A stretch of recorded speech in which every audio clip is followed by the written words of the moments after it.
देखो कैसा जादूगर है अल्लाह का मसीहा, मैं भी कमली उठ बैनिया बोले जदों बंबीहा। अल्लाह किथे किथे किथे साडी लाज कजे नी तुम्बा इश्के दा, इश्के दा नी दिन रात बजे, तुम्बा इश्के दा ओ दिन रात बजे। ਉਹ ਸਾਰੇ ਅੱਗ ਇਸ਼ਕ ਨੂੰ ਅੱਗ ਇਸ਼ਕ ਨੂੰ ਅੱਗ ਇਸ਼ਕ ਨੂੰ ਕਹਿੰਦੇ ਨੇ ਹਾਂ ਆਸ਼ਿਕ ਜਿਸ ਦੇ ਸੌਦੇ ਕਰਦੇ ਰਹਿੰਦੇ ਨੇ। ਜੋ ਵੀ ਇਸ਼ਕ ਵਿੱਚ ਪੈਂਦੇ ਨੇ ਫਿਰ ਬੜੇ ਤਸੀਹੇ ਸਹਿੰਦੇ ਨੇ। ਜੋ ਇਸ਼ਕ ਨੂੰ ਇਸ਼ਕ ਦੇ ਵਾਂਗ ਕਰੇ ਉਹਨੂੰ ਪਾਗਲ ਪਾਗਲ ਕਹਿੰਦੇ ਨੇ। ਯਾਰੋ ਇਸ਼ਕ ਦੇ ਲੰਮੇ ਪੈਂਦੇ ਨੇ ਇਹਦੇ ਬਹਿਣ ਬਖੇਵੇਂ ਵਹਿੰਦੇ। ਸੁਰ ਛਿੜ ਜਾਂਦੇ ਮਿੱਠੇ ਜਦੋਂ ਤਾਰ ਬਜੇ ਨੀ ਤੂੰ ਬਾ इश्के दा।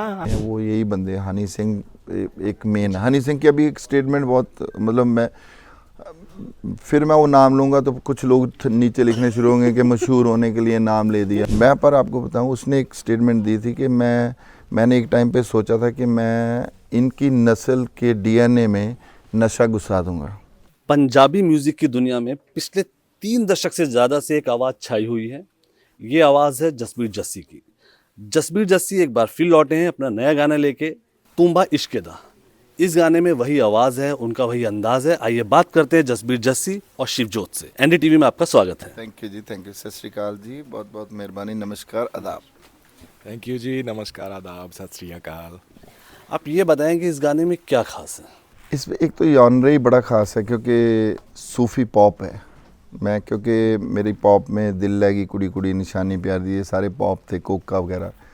तो सूफ़ी जो है वो उसकी पढ़ाई लिखाई भी बहुत ज़्यादा, क्योंकि सूफ़ी तो लिटरेचर ही है। तो गुरुओं के साथ पूरन चंद गुरु की बडाली साहब, मेरे गुरु जी पूरन शाह कोटी जी, उनके साथ बैठ के बरकत सिद्धू साहब, बहुत सारे नाम हैं जिनके साथ मैं अभी भी बैठता रहता हूँ। अभी ऐसा नहीं है कि मतलब हम लोग थोड़ा निकल गए हैं वहाँ से तो नहीं बैठता। तो वो दोनों चीज़ों को मिक्स किया है क्योंकि मैं अपना पॉप भी छोड़ नहीं सकता था और मैं सूफ़ी भी करना चाहता था। उम्र भी बढ़ रही है, बाल भी सफ़ेद हो रहे हैं सारे। तो फिर मैंने इसमें एक ट्रिक जो है वो यूज़ किया है कि शिवजोत को लिखने के लिए बोला कि शिवजोत लिखेगा और हम बैठ के इसको म्यूज़िक बनाएंगे। और सबसे ज़्यादा ख़ास ये है कि सूफ़ी पॉप है, आप डांस भी कर सकते हो और आप अच्छे लिरिक्स भी सुन सकते हो। क्योंकि ये है कि मेरी तो मजबूरी है कि गाली तो निकाल नहीं सकते, अब बार बार गन तो डाल नहीं सकते, है ना। तो हमारी स्ट्रगल अलग सी है कि हमने मार्केट में रहना भी क्लीन तरीके से है। तो ये बहुत बड़ी स्ट्रगल होती है। ये आप मतलब बोलने में भी होती है, प्रैक्टिकली रोज़ आपको पता चलता है कि आपने एक हद को पार भी नहीं करना। आपने कुछ ऐसा भी नहीं बोलना कि जिसका म्यार बहुत नीचे है, जिसका स्टैंडर्ड कोई नहीं है, मगर आपने मार्केट में भी रहना, ये सबसे मुश्किल बात होती है। तो आई थिंक इस पूरे गाने में आपको बीट भी मिलेगी, किक भी मिलेगी, बेस भी मिलेगा और आपको लिरिक्स भी अच्छे मिलेंगे। मे बी हम क्योंकि पुराने लोग हैं, हम तो वैसे नहीं कहते कि हम बहुत बड़े सिंगर हैं, हम तो मतलब बाप हैं, हम सब कुछ ये कर देते हैं वो कर देते हैं, पर आपको थोड़ी गायकी भी मिलेगी। देखिए ये जो जस्सी हैं ये तो इसीलिए पॉपुलर हैं कि ये किसी गलत तरह के गाने नहीं गाते हैं। तो इन्होंने आपको क्या सलाह दी थी इस गाने को लिखने से पहले कि यार इसमें ये चीज़ें तो होनी नहीं चाहिए? ये तो पाजी का थैंक्स है कि क्योंकि मेरा भी फर्स्ट एवर एक्सपीरियंस था, कभी सूफ़ी लिखा नहीं था, जस्ट वो पंजाबी कमर्शियल जो लिखते हैं वो चल रहा था, तो बड़ा डिफरेंट था मेरे लिए। तो मुझे ऐसे लग रहा था मैं सूफ़ी लिख भी पाऊँगा या नहीं। तो पाजी ने मोटिवेट किया, तो हाँ एक बहुत अच्छा गाना तैयार हुआ और मैं अब सुनता हूँ और जब लोग प्रेज़ करते हैं तो अब मैं सोचता हूँ कि ये मैंने लिख लिया। कितना समय लगा था इसे लिखने को? With in just one sitting हमने ये फिनिश किया था ट्रैक। तो कितनी लंबी सेटिंग थी ये?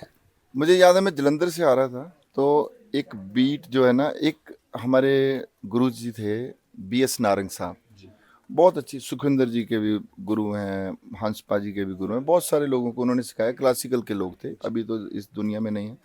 उनकी एक ट्यून थी जो मेरे बार माइंड में आ रही थी। तो मैं सोच रहा था कि यार सूफ़ी पॉप टाइप का कुछ करना है, पर गुरु जी की कंपोजिशन मेरे माइंड में आ रही थी। वो थी कि मेरी खुल गई पटक देनी अख ने, गली दे विचों कौन लंघिया, ਕਿਤੇ ਓਯੋ ਨਾ ਹੋਵੇ, ਕਿਤੇ ਓਯੋ ਨਾ ਹੋਵੇ ਜਿਹਦੀ शक ਨੀ, गली दे विचों कौन लंघे। तो उसकी भी ढिक चिक टक चिक ढिक चिक टक चिक ढिक चिक, तो मेरे दिमाग में आ रहा था कि ऐसा कुछ बनाते हैं। तो मैंने शिवजोत को फ़ोन करके इसको बुलाया, वहाँ पर हमने सेशन किया। तो ये भी सोच रहे थे कि उनकी चोरी भी ना हो जाए, पर इंस्पिरेशन मुझे याद है कि पहले याद है मैंने अब बार बार यही गा रहे थे, गली दे विचों कौन, गली दे विचों कौन लंघे। बन सकता है। हाँ, तो गुरुजी बहुत गाते थे ये BS नारंग साहब। तो जब सुखविंदर भी थे उनके साथ, देशराज थे, तो उससे फिर ये बीट इसने जब सुनी कि देखो कैसा जादूगर है अल्लाह का मसीहा, मैं भी कमली उठ बैनिया बोले जदों बंबीहा, अल्लाह किथे किथे किथे साडी लाज कजे नी तुम्बा इश्के दा, इश्के दा नी दिन रात बजे, तुम्बा इश्के दा ओ दिन रात बजे।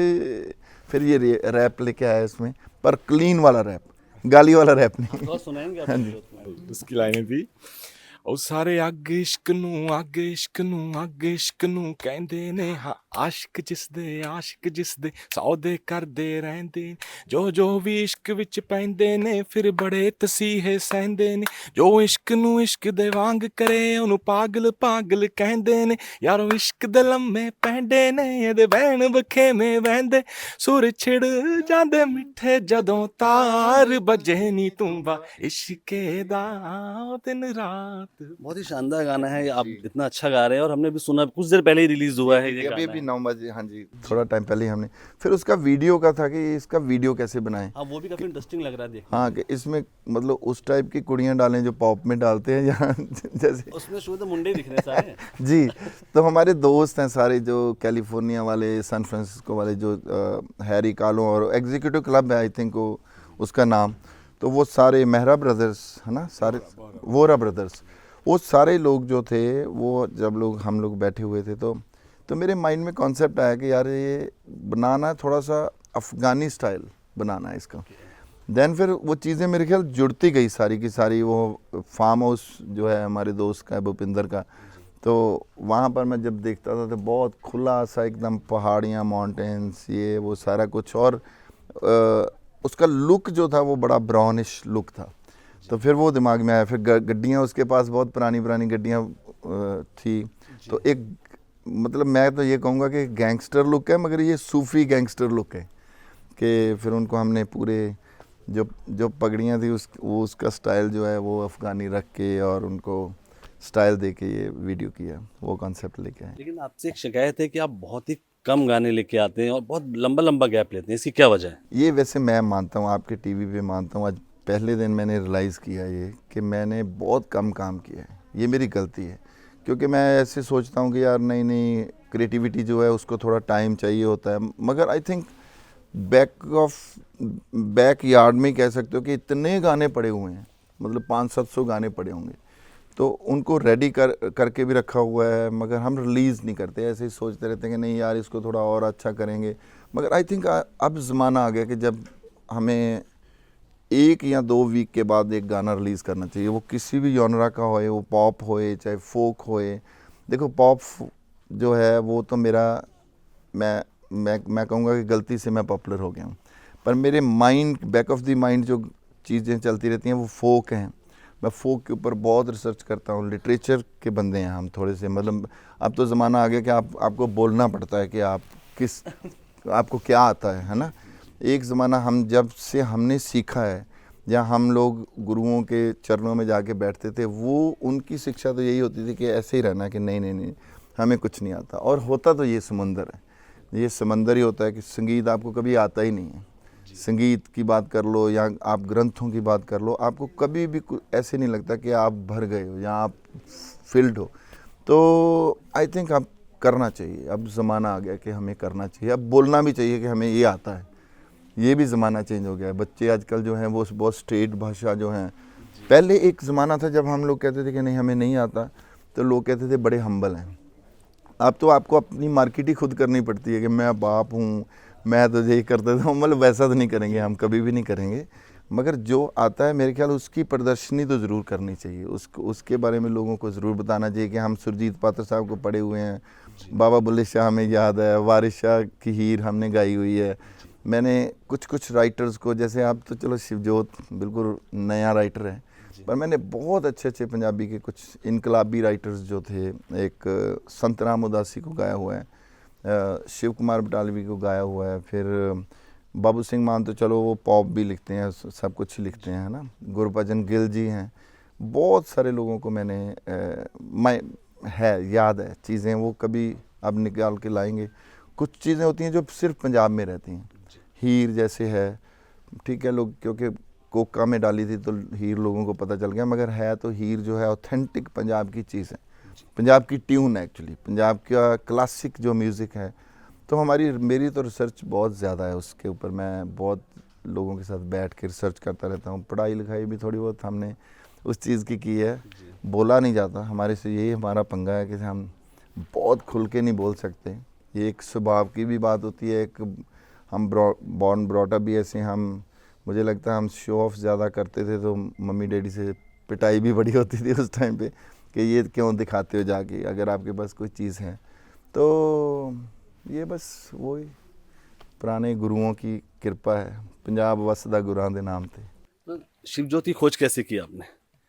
शिवजोत तो क्योंकि ये पॉपुलर बंदा है पंजाब का, तो बड़ा पॉपुलर आदमी है ये। तो सूफी गाना कैसे लिखवाने की सोची आपने? ये मेरे बच्चों ने भी उस टाइम पे सोचा था कि शिवजोत से उस टाइम मिल रहे थे, शिवजोत का एक प्रोग्राम किया था मैंने, इनके रिश्तेदारों की कोई शो था ना, तो उससे मुझे अच्छा लग रहा था कि यार कुछ नए, क्योंकि देखो हर टाइम ये तो रहता है माइंड में कि कुछ नया करें और नए बच्चों के साथ करें। अभी जैसे मैं थोड़े दिन पहले मेरा भी प्रोग्राम अहमदाबाद में था, और जो अपने करण औजला का भी वहाँ पर प्रोग्राम था, तो मैं उसके प्रोग्राम में जाके एंट्री मार के आया, तो वो चीज़ें अच्छी तो लगती हैं, वो थोड़ा सा अच्छा तो लगता है कि यार हम लोगों के साथ वो काम करते हैं। तो नए बंदों की एकदम फाइंडिंग तो रहती है हमेशा, और ये बहुत अच्छा कर रहे हैं, तो वो और ज़्यादा अच्छी बात थी मेरे लिए कि बहुत साफ़ सुथरा लिख रहे हैं, दूसरा कुछ ऐसा नहीं है कि जो। तो ये अभी अगर हम बात करें कि बहुत ऐसे सिंगर आ रहे हैं, पंजाबी सिंगर ढेर सारे आ रहे हैं, शोज़ कर रहे हैं, उनकी टिकटें हाथों हाथ बिक जा रही हैं, है ना, तो कोई आपका फेवरेट उनमें से? वैसे मैं आपको बताऊं, ये पंजाबी बड़ी ब्लेस्ड लैंग्वेज है। पंजाबी को मैं ये सोचता हूँ, आज की बात नहीं है, ओपी नैयर साहब से आप ले लो, मदन मोहन जी से ले लो, बॉलीवुड ले लो, या कोई भी चीज़ आप ले लो, तो आपको, या सूफ़ी, अगर आप सूफ़ीज़म की भी बात करो, बाबा बुल्ले शाह की भी बात करो, तो आज सारी दुनिया उनको जानती है, वारिस शाह को सारी दुनिया जानती है, शाह हुसैन को जानती है। जैसे मतलब अगर मैं लैंग्वेज का बैरियर थोड़ा तोड़ूँ, उसका बॉर्डर जो है, तो अमीर खुसरो की अगर बात करोगे तो आपको बाबा बुल्ले शाह भी पैरेलल मिलेंगे, आपको शाह हुसैन भी, चाहे वो बहुत ऑथेंटिक है, उनका ऑथेंटिकेशन जो है वो बहुत ज़्यादा स्ट्रॉन्ग है, मगर फिर भी आपको पैरेलली मिलेंगे। तो वैसे ही चलता जब हम लोग आए थे, उस टाइम दलेर पाजी थे, जहाँ मलकीत पाजी जो है, मलकीत सिंह जिन्होंने तूतक तूतियाँ के, जहाँ गुड़ नालो इश्क मिठा, गुरदास पाजी की बात कर लो, ये बंदे हमेशा छाए तो रहे हैं। और ये मैं हमेशा कहता हूँ कि हमारे देश के लिए सबसे अच्छी बात है कि लोग, नॉन पंजाबी लोग भी जो हैं वो पंजाबी म्यूज़िक को प्यार करते हैं, और ये हमारे लिए एक नेशनल इंटीग्रेशन की भी बात है। जैसे आज कई हम लोग, मीडिया भी कहता है, या कोई मीडिया लोगों को तोड़ता भी है, कोई मीडिया जोड़ता भी है। उस टाइम पे भी अगर बात करते हैं तो लोग कितना प्यार करते हैं, पंजाबियों को प्यार करते हैं, पंजाबी लैंग्वेज को बड़ा प्यार करते हैं, और पंजाबी लैंग्वेज में है भी कई चीज़ें। तो उसमें मेरा जो फेवरेट है, मुझे लगता है, मुझे सबसे मेलोडियस, हम्बल, ग्राउंडेड जो बंदा लगता है ना, वो करण औजला लगता है। कि मतलब बहुत शोर नहीं, बहुत शो ऑफ नहीं है, मगर फिर भी वो बिक भी रहा है और लोगों तक पहुंच भी रहा है, रीच भी है उसकी। तो क्योंकि जब भी आप अपनी लैंग्वेज को रिप्रेजेंट करते हो, अपने देश को, प्रदेश को रिप्रेजेंट करते हो, तो बहुत सारी जिम्मेवारी भी आपके साथ साथ रिस्पॉन्सिबिलिटीज़ भी चलती हैं। कि अगर आप ग्राउंडेड हो तो इसका मतलब आप गुरु नानक को फॉलो कर रहे हो, कि सिंबल रुख सराय रात धीरे गत मुच ओए जो आवे आस कर जाए नरासे कित। फल फिक्के फुल बक बके काम ना आवे पत मिठत नीवी नानका गुण चंगियाइयां तत। तो गुरु नानक ये कहते हैं कि जो मीठा है, जो भारी है वो झुकेगा, वो ज़्यादा शो ऑफ में नहीं बिलीव करे। ठीक है, कुछ बहुत सारे लोग हैं जो हमारे आ जाते हैं, वो थोड़े खाली होते हैं, उनको लगता है कि जल्दी पॉपुलर होने के लिए बंदूकें दिखा दो, बदमाशी दिखा दो, या कुड़ियों के बारे में उल्टा सीधा बोल दो। मगर हमारा जो बैकग्राउंड है उसको हमें कभी नहीं भूलना चाहिए। जैसे शिवजोत भी है, ये चाहे बहुत नया है, तो मैं चाहूँगा कि ये जो नए बच्चे हैं, है ना, ये तो चलो हमारे बच्चे ही हैं, बहुत छोटी उम्र है इसकी, तो ये ग्राउंडेड रहें, ताकि हमारी जब रिप्रेजेंटेशन हुए तो बहुत सही तरीके से रिप्रेजेंटेशन होए। जी। अब ये बताइए कि जहाँ तक हमने ये कहा कि पंजाबी गाने आपने कम गाए, अब बॉलीवुड में भी एक आधा गाना गा के आप निकल लिया, ऐसा क्यों? बॉलीवुड के साथ मेरी बड़ी प्रॉब्लम रही है। जब मेरा लौंग दा लिश्कारा आया, उसके पहले भी 1-2 गाने आए थे, तो उस टाइम पे ना माहौल बहुत रैप स्टाइल होना शुरू हो गया था, गालियों वाला होना शुरू हो गया था। वो गाली वाले गाने सुनाने शुरू कर दिए थे आपको। मतलब जैसे आपके ऑफिस में आए हैं, तो ऐसे जब किसी भी कंपनी के ऑफिस में जाते थे, तो वो आपको एक गाना रेफरेंस के लिए ऐसा सुनाते थे जिसमें गाली होती थी, जो अभी मैं नेशनल टीवी पे बोल नहीं सकता। इन लड़कियों बच्चों के सामने भी मैं बोल नहीं सकता, चाहे ये सुनते बहुत होंगे, मगर मैं नहीं बोल सकता, क्योंकि मेरी एक जो मर्यादा है वो ये है कि मैंने अपने बच्चों के सामने, या छोटी बच्चियों के सामने, औरतों के सामने, या अपने परिवार के सामने क्या बोलना है। तो वो गाने सुनाने उन्होंने शुरू कर दिए थे। फिर मैं गाने इग्नोर करके वापस आना शुरू हो गया। फिर उन बॉलीवुड बड़ा अजीब सा, वो इमोशनलेस सा एक फील्ड है। वो ये नहीं परवाह करते कि ये अच्छा आर्टिस्ट है, बुरा आर्टिस्ट है। उनको लगता है कि यार हमारे साथ फिट हो रहा है ना, बस इसको प्रमोट करो, और उतना टाइम ही वो उसके पीछे होते हैं जितना टाइम वो हिट होते हैं। पर पंजाब, या अगर भोजपुरी भी आप सोचोगे, या आप कोई भी ओरिजिनल जो म्यूज़िक है, रीजनल म्यूज़िक जो है, वो कभी भी मरता नहीं है। जो आर्टिस्ट उनको स्वीकार हो जाता है ना लोगों को। आज तक देख लो, लोग मोहम्मद सिद्दीक को, कुलदीप मानक को, चमकीले को, है ना, इवन गुरदास मान इनको, या सुरेंद्र छिंदा, ऐसे बंदों को आज तक भी लोग सुनते हैं। और वो अभी देखो, दिलजीत ने उनको एंट्री करवाई थी उनकी, मोहम्मद सिद्दीक साहब की, लुधियाना में। वो 82 ईयर के हो गए हैं, अभी भी बड़े स्टार हैं। मतलब मैं तो ये कहूँगा, लोग तो कहते हैं दिलजीत ने उनको पेश किया, मैं कहता हूँ कि दिलजीत को उनको पेश करना पड़ा, क्योंकि अगर दिलजीत को इज़्ज़त चाहिए तो उनको उन बंदों को इज़्ज़त करनी पड़ेगी जो बंदे हमारे बड़े पिलर्स हैं। तो आई थिंक कि जो बॉलीवुड है ना, वो मिट जाता है बहुत टाइम। आप भी देख लो, बॉलीवुड के जितने बड़े स्टार थे आज कुछ भी नहीं है, मगर पंजाबी के या भोजपुरी के जो बंदे हैं वो आज भी चल रहे हैं, वो चलते रहेंगे। 3 दशक तो आप ही को हो गए हैं। हाँ, तो मेरा टारगेट यही है। मैं ये सोचता हूँ कि मतलब ज़रूरी नहीं है कि बॉलीवुड के थ्रू, हाँ उसकी रीच है, एक टाइम पे बहुत रीच होती है उसकी, जब आप हिट हो रहे होते हो। लेकिन शो तो महंगे पंजाबी सिंगरों के भी बिकते हैं। बिल्कुल, ये पहले से ही है ये ब्लेस्ड है, मतलब वो पंजाब वसदा गुरां दे नाम पे ही है।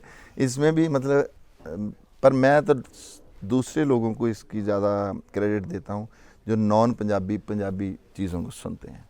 आपकी एक खासियत रही कि आप विवादों की वजह से, अपने गानों की वजह से जाने जाते हैं, लेकिन आजकल क्या है, वो उसको गाली दे रहा है स्टेज पे चढ़ के, वो उसको निशाना बना रहा है, तो ये पंजाबी में बहुत ज़्यादा हो गया है ये। तो इसको लेके क्या कहना है आपका? एक्चुअली जो वो गाली वाली के बंदे हैं ना, वो एक्चुअल पंजाबी है ही नहीं। जो एक्चुअल पंजाब है ना, वो कभी गाली नहीं देता। वो हम किसी को बुरा भी बोलेंगे तो ऐसा नहीं है कि गाली दे के कोई बुरा बोलेंगे। दूसरा भी, उसकी दुश्मनी निकालने के बहुत तरीके हैं अगर निकालनी है तो। मगर ये एक स्तर से नीचे आके जो बंदे काम करते हैं वो एक्चुअल पंजाबी नहीं होते। वो भी एक प्रॉब्लम है, वो एक समस्या है। उसके ऊपर कभी आपके साथ एक पूरा एपिसोड करेंगे कि बहुत सारे लोग हैं जो लगते हैं कि पंजाबी हैं मगर होते नहीं हैं पंजाबी। कोई इशारा तो कर दो, कोई एक नाम कर दो।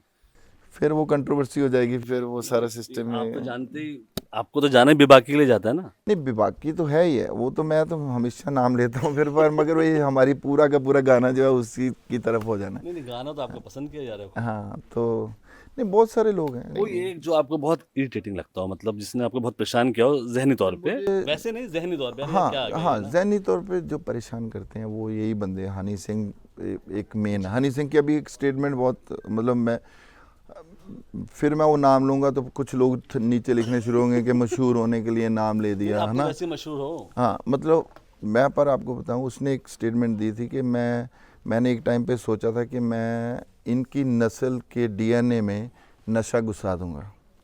एक पीछे एक इंटरव्यू आई थी, है ना। तो मुझे बड़ी प्रॉब्लम होती है उस बात से कि क्योंकि मीडिया आजकल उठाता भी ऐसे लोगों को, पर ऐसे लोग पंजाबी नहीं हैं।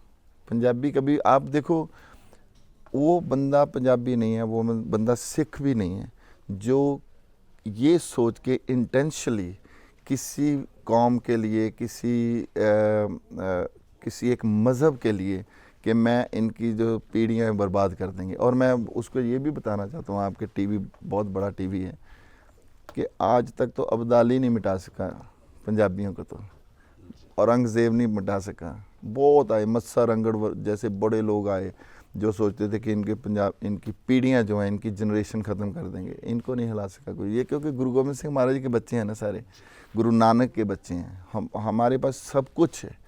हमारे पास मतलब कोई भी ऐसी चीज़ है जो नहीं है। हमारे पास इंटेलेक्ट है। विद्वता की बात करो तो गुरु गोबिंद सिंह महाराज जी का ज़फ़रनामा पढ़ के देखो आप, कि उन्होंने कैसे एक ज़फ़रनामा, एक चिट्ठी जो पहली लिखी औरंगज़ेब को, उस टाइम का वो सबसे बड़ा क्रिमिनल था, आज भी उसको माना जाता है। वो एक चिट्ठी के साथ उसको मेंटल कर दिया। क्या क्या चीज़ें लिखी, क्या क्या उसको उसका धर्म समझाया, उसको सारी चीज़ें समझाई। तो इंटेलेक्ट की अगर बात करें, वॉरियर की बात करो, तो भी गुरु गोबिंद सिंह महाराज जी सबसे ऊपर आते हैं ना। अपने देश को कैसे उन्होंने, कितनी उम्र थी जब उन्होंने अपने पिताजी को उन्होंने भेजा कि आप कुर्बानी दो जाके, अपने बच्चों की परवाह नहीं की, बच्चों की कुर्बानियाँ की, और किस लेवल पे जाके की। ऐसे नहीं है कि मतलब कहीं भी जाके उनको मतलब उनके सिर कटवा दिए। एक थॉट के साथ उनके जो माता गुजरी थे, उन्होंने कैसे अपने बच्चों में इतनी अणख जो है वो भरी, उसकी मात्रा कितनी होनी चाहिए, वो अणख जो है छोटे छोटे बच्चों में थी, जो सरहंद में जिनको नींव में चुनवाया गया, है ना। तो आई थिंक कि हमारे पास बहुत कुछ है, हम भरे हुए, टचवुड। मतलब ये सब गुरुओं की फिर मैं कहता हूँ कि पंजाब वसदा गुरां दे नाम थे। गुरु नानक को आपको छेड़ के देख लो। अध्यात्म की बात करते हैं तो अध्यात्म हमारे पास कितना है। अगर शहादत की बात करते हैं तो गुरु अर्जन देव जी से शुरू हो जाती है ना। अगर गुरु की बात ही करते हैं कि जे 100 चंदा उगवै सूरज चढ़ा हज़ार, इतने चानन होंदे गुरबिन घोर अंधार। तो बहुत लंबी डिस्कशन है ये तो, पर हमारे पास बहुत कुछ है, हमें गाली देने की ज़रूरत नहीं है। हमारे पास जो बोलियाँ हैं, जो हमारे पिंडां विचों पिंड सुणीदा कटदी, उतों दी एक ना जज बारी वरसी कटन गया सी, कट के लिया बल्ले बल्ले नी तोर पंजाबण दी, जुत्ती खल दी मरोड़ा नहीं हो छल दी नी तोर पंजाब, है ना। कितना हमारे पास वैरायटी। फिर आप सुहाग के ऊपर आ जाओ, जैसे बन्ना बन्नी के गाने होते हैं जो यूपी में हम सुनते हैं, उसके ऊपर आ जाओ तो सुहाग हमारे पास कितना मशहूर वो सुहाग है। मदानियाँ हायो मेरे डाडिया रब्बा किन्ना जम्मियाँ। हमारे पास मेलोडी कितनी है, हमारे पास बड़े गुलाम अली हैं, हमारे पास बहुत कुछ है। लेकिन एक चीज़ और जो आपके बारे में मैंने जो अभी देखा, एक एपिसोड देखा कपिल शर्मा का, कि आपने तो बंदूकें निकलवाई थी दलेर मेहंदी जी की। अच्छा मीका जो बोलता है कि ये इधर की बात उधर कर देता है। नहीं, मीका तो कुछ भी बोलता रहता है बेचारा, पर मीका ठीक बंदा है, मेरे साथ उसकी बहुत दोस्ती है। एक्चुअली वो एपिसोड ही ऐसे बना था कि मीका रहता है 10th फ्लोर पे, कपिल रहता है 9th फ्लोर पे। तो जब हम लोग बैठते थे ना, तो कपिल आता था, तो जब हम लड़ते थे एक दूसरे को, कुछ ना कुछ चोप करते रहते, तो कपिल कहता, पाजी यार आप ना दरानियों जेठानियों की तरह लड़ते हो। तो उस चीज़ से हमारा जो है वो तो अभी थोड़ा सा माइल्ड हो गया, क्योंकि उसमें दलेर पाजी और हंस पाजी आ गए। अगर मैं और मिक्का होते तो उसमें पूरी तलवारें निकलती, उसमें बंदूकें निकलने थी लिटरली। तो पर वो आए, फिर उनकी रिस्पेक्ट करनी पड़ती है, उनको प्यार करना पड़ता है, सत्कार देना पड़ता है। तो मिक्का अच्छा दोस्त है। इतनी गहरी आपने बात कह दी, क्यों? तो मतलब दलेर जी की बुरी हालत हो गई उसके लिए। मैंने मतलब जो सच्चाई थी, मैं तो तैयारी करके नहीं गया था, मीका फिर भी तैयारी करके गया था। मैं तो बिल्कुल तैयारी नहीं करके गया था, क्योंकि मुझे लगता है कि मैं बातों में से बात निकाल लेता हूँ कोई भी, और रिस्पेक्ट भी रखनी होती है। तो हंस पाजी भी थे, दिलेर पाजी भी थे, तो वो बड़ी लंबी स्टोरी थी। वो दिलेर पाजी ने अलग स्टोरी सुनाई, हंस पाजी ने अलग स्टोरी सुनाई, मीका ने अलग स्टोरी सुनाई। तो पर ठीक है, मतलब वो एक एपिसोड का पार्ट था, बढ़िया है। वो सारे बंदे जो हैं, पर मैंने वो एक्चुअल जो स्टोरी है, अगर आप चाहो तो मैं थोड़ी सी सुना सकता हूँ। एक्चुअल जो स्टोरी है, वो हमारा एक प्रोग्राम हुआ था भंगड़ा कॉन्सर्ट, बहुत टाइम पहले। उसमें 13 आर्टिस्ट थे। तो मुझे याद है कि ये हम नोएडा में ही कहीं, दिल्ली में कहीं पर था। तो वो जब शो शुरू हुआ, उसमें 2 बैंड थे, एक मेरा बैंड था, एक दिलेर पाजी का बैंड था। तो मुझे याद है जब मेरा नंबर था कोई 9th नंबर ऐसे करके, मैंने, क्योंकि दिलेर पाजी बहुत ऊंचा गाते हैं, तो हम हमेशा ये ख्याल रखते हैं कि कौन ऊंचा गाने वाला बंदा है वो बाद में आना चाहिए, पहले जो सॉफ्ट गाने वाला बंदा है वो आना चाहिए। तो मेरा बैंड लगा हुआ था, दिलेर पाजी का बैंड जो है वो चढ़ गया। तो वो 9th टाइम से, मतलब 13 बंदे थे ना टोटल, 9th से उन्होंने इतना टाइम ले लिया कि वो सारा टाइम जो है 10:30 हो गए, और वो पूरा का पूरा जो उतर नहीं रहे। तो उसमें उन्होंने सबको बुलाना शुरू किया, मलकीत पाजी को भी बुलाना शुरू किया। मैं तो चलो कुछ चीज़ ही नहीं था, बहुत जूनियर था। तो उन्होंने हंस पाजी के बारे में बोला कि यहाँ पर एक बुज़ुर्ग आर्टिस्ट भी आई है। बात यहाँ से शुरू हुई थी एक्चुअली। तो जब हम होटल गए, तो होटल में जाके वो सारे मेरे पीछे पड़े थे कि कैसे चढ़ गए दिलेर पाजी, तेरा बैंड था, तूने क्यों नहीं। वो मैं कहा यार, इतने गाने हिट दे के भी ज़बरदस्ती चढ़ना है, तो ये कोई मतलब थोड़ा ही ना हुआ यार, हम ऐसे बंदे थोड़ी ना। तो ऐसे बातें चल रही थी। तो मैंने हंस पाजी को बोला कि आपको भी तो बोला था कि बुज़ुर्ग आर्टिस्ट है यहाँ पर। तो उनकी लड़ाई लगी थी इस बात से, इस चीज़ से। फिर उनकी सुलह भी मैंने कराई बाद में। मुझे याद है प्रीति सप्रू जी की शादी थी अशोका में, तो वहाँ पर मैंने उनको इकट्ठे कराया। पाजी ने भी बोला, हंस पाजी ने बोला कि हम मिलने आए, क्योंकि आर्टिस्ट ऐसे होते हैं, थोड़े दिन लड़ते हैं, फिर उसके बाद फिर वो इकट्ठे हो जाते हैं। पर ये तो बहुत अच्छे आर्टिस्ट हैं। हंस पाजी तो, जो हंसराज जी हैं, चलो मैं उनके बारे में बोलना चाहता हूँ, वो इतने इंटेलेक्चुअल आर्टिस्ट हैं। मतलब जितनी पढ़ाई लिखाई उनकी है ना, ये चीज़ें भी बताना बड़ा ज़रूरी है कि आजकल बच्चे जो हैं बहुत कम पढ़ते हैं। शिवजोत को पता ही है, शिवजोत यार कहाँ पढ़ते हैं आजकल। कितने बड़े हैं? वैसे आप ग्रेजुएशन की बात कर रहे हो? वैसे पढ़ाई की बात कर रहा हूं, जो लिटरेचर वगैरह की। जो जस्सी बोल रहे हो वो वाली पढ़ाई। मैं इसीलिए बोल रहा हूँ कि मेरे को उम्मीद नहीं थी कि मैं कोई सूफी गाना लिख सकता हूँ, और ऐसा लिख सकता हूँ जिसको सूफी सुनने वाले पसंद करें। हाँ बिल्कुल, लगेगा भी नहीं कि ये सूफी लिख लेंगे, लग भी नहीं रहा ना इतना। आपको मैं बताऊं, इसने जो उसमें कुछ लफ्ज यूज किए ना, अल्लाह किथे किथे किथे साडी लाज कजे, लाज और कजे, कजना होता है, ये कजना होता है, मतलब छुपाना है। कजना एक बड़ा कमाल का लफ्ज़ है। किसी भी चीज़ ਨੂੰ मतलब ढकना है ना। तो कितने अच्छा लफ्ज़ इसने यूज़ किया। मैं उस दिन बड़ा हैरान हुआ था कि इसको कैसे पता था कि कजना भी एक लफ्ज़ होता है। शायद पर ये राजस्थान का आपका, वहाँ पर काफ़ी ऑथेंटिक बोलते हैं। तो वो कुछ चीज़ें वो वहाँ पर बोली में ही आ जाती हैं।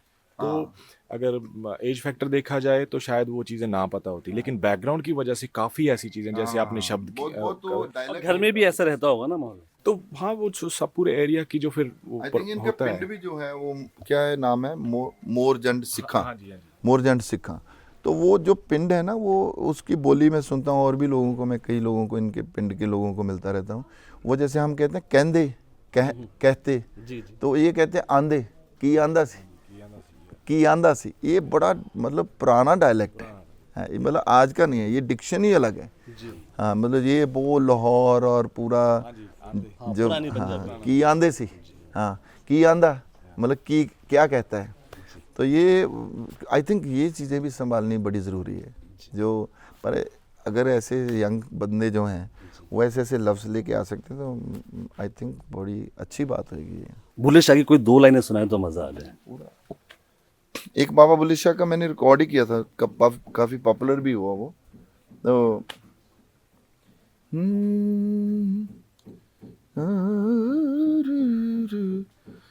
नी आवो नी सयोरल देवो नी वदाई, आवो नी सयोरल देवो नी वदाई नी मैं वर पाया रांझा माही अज दा रोज मुबारक चढ़िया नी रांझा साडे वेड़े वड़िया हथ खुंडी मोडे कंबल तरे आनी चाकां वाली शक्ल बनाई नी मैं वर पाया रांझा माँ। बाबा बुल्ले शाह को अगर आप छेड़ लो ना, मतलब मुझे तो आप छेड़ना ही नहीं चाहिए वैसे, ऐसे जैसे मैं तेरे कुर्बान वे, मैं तेरे कुर्बान वे वेड़िया वड़ मेरे जानते भावें न जान वे जानते भावें न जान वे वेड़िया वड़ में इश्क नचाया करके थैया थैया इश्क। बाबा बोले शाह ना, मेरा पिया घर आया ओ लाल नियों में। मैं वही बात कर रहा था कि हम कितने रिच हैं लैंग्वेज के तरीके से। इसी को अगर आप छेड़ लो, अनहद बाजा बजे सुहाना मुतरब सुगड़ा तान तराना भूल गया है नमाज दुगाना पर प्याले देवन कलाल नियो मेरा पिया घर आया ओ लाल नियो मेरा पिया घर आया ओ लाल नी। तो बाबा बुल्ले शाह छेड़ लो तो 2-3-4 घंटे यही गा सकते हैं, यही बात बता सकते हैं लोगों के लिए। तो अभी बॉलीवुड में कुछ तैयारी है गाने की, या कोई ऐसा एक्टर या कोलैबोरेशन करना चाहते हो आप बॉलीवुड में? जी, अभी बॉलीवुड में एक मेरा गाना आ रहा है, वो हीर के ऊपर ही है। वो उस फिल्म का नाम ही हीर एक्सप्रेस है और वो हीर हमने थोड़ी नए तरीके से लिखवाई है। बहर वही है, वो मीटर वही है। बाबू सिंह मान जिनका ये बहुत सारे गाने, कुड़ी कुड़ी, निशानी प्यार दी जो आप बोल रहे थे, वो गाना भी उनका है। और गल्ला गोरियां दे विच टोए। बाबू सिंह मान तो खैर बहुत बड़े नाम है, सिद्दीक साहब को पूरा लिखा है। सुखविंदर पाजी ने बहुत गाने गाए उनके, वो जो लाई भी ना गई तेने बाई भी ना गई, वो भी उनका गाना है। तो वो उस फिल्म में मेरा एक गाना हीर को लेके और नए तरीके से थोड़ा सा आ रहा है। कोई ऐसा एक्टर जिसके लिए गाना चाहें, आपका मन हो गया इसके लिए गाना गा देते हैं?